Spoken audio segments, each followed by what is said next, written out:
అస్సలాము అలైకుం వరహమతుల్లాహి వబర్కాతు.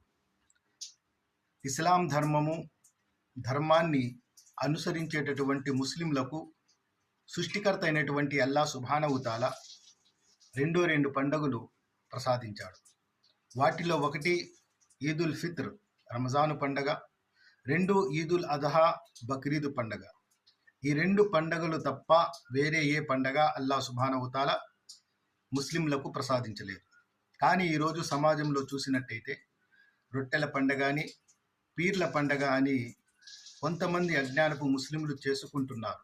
కానీ ఇది ఇస్లాం ధర్మానికి ఈ పండగలకు ఎటువంటి సంబంధము లేదు. కానీ ఇది కొంతమంది స్వార్థపరులు తమ స్వార్థానికి అజ్ఞానపు ముస్లింలను వాడుకుంటున్నారే తప్ప వాస్తవానికి ఈ పండగలకు ఇస్లాం ధర్మానికి ఎటువంటి సంబంధం